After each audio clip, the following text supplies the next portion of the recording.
Have you ever really thought about where money comes from? I mean, yeah, we all picture those giant government printers churning out bills. But what if I told you that's not even the real story? The truth is, most money isn't printed at all. It's created. And we're going to pull back the curtain on how it all works.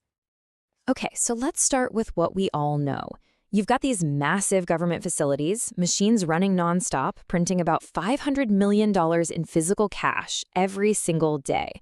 That's a staggering amount of paper and ink. But here's where it gets wild. That $500 million, that's just a drop in the bucket. It's barely a rounding error compared to the total amount of new money that floods into the economy each day.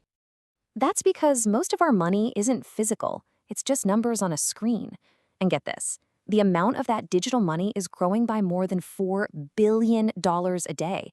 That's 8 times more than all the physical cash being printed. So that begs the big question, right? If it's not being printed in a factory, where on earth is all this digital money, the other 90% actually coming from? To understand that, we've got to rewind the clock a little bit. To really get how we ended up here, we need to take a quick look at how money itself evolved, way before computers and digital accounts were even a thing. For ages, we just bartered. I'll trade you 3 chickens for that spear.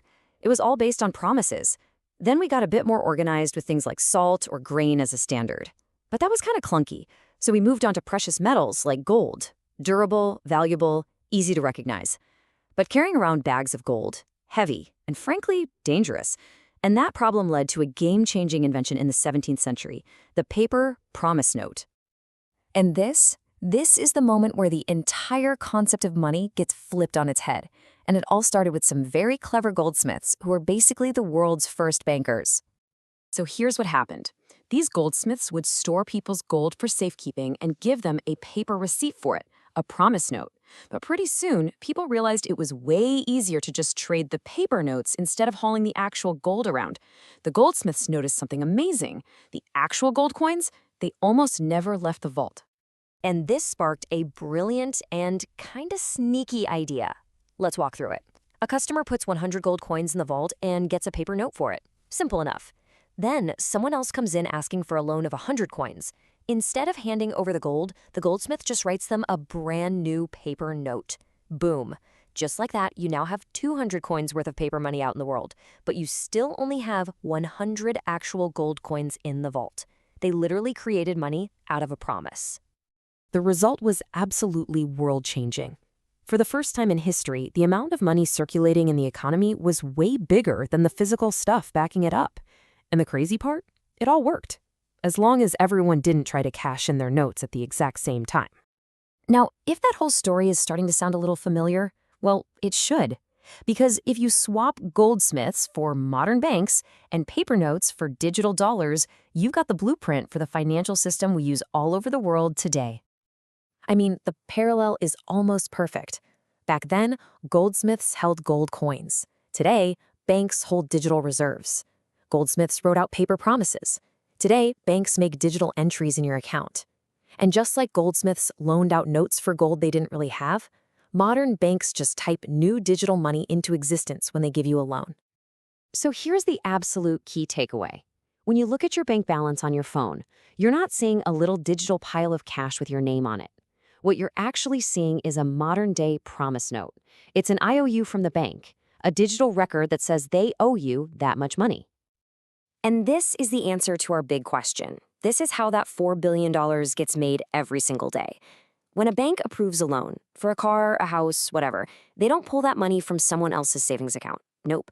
They just open your account and type in the numbers. It's brand new money that literally did not exist a moment before. So why do we have this kind of bizarre system?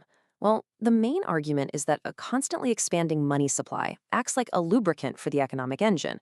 It helps businesses borrow to grow, it funds the creation of new products, and it fuels the kind of technological progress that, in theory, moves all of us forward. But, and you knew there was a but coming, right? Creating money out of thin air isn't a free lunch. It has some really big consequences. And the 2 biggest ones are inflation and a deep reliance on debt. The most direct result is inflation. I mean, it makes sense. If you keep pumping more and more money into the system, but the amount of stuff to buy, all the goods and services, doesn't keep up, prices have to go up. You just have more dollars chasing the same amount of stuff. This system also feeds a massive cycle of government debt. When a government wants to spend more than it gets from taxes, it just sells bonds, which are really just IOUs. Banks and other institutions buy these bonds, which effectively creates new money for the government to spend. The catch, to pay back the old bonds, the government usually just has to sell new bonds, locking it into a never-ending cycle of borrowing. And the scale of this is, well, it's almost impossible to comprehend. Just last year, the US government spent nearly $7 trillion, way more than it brought in from taxes. And that gap was mostly filled by this exact system of creating money through debt.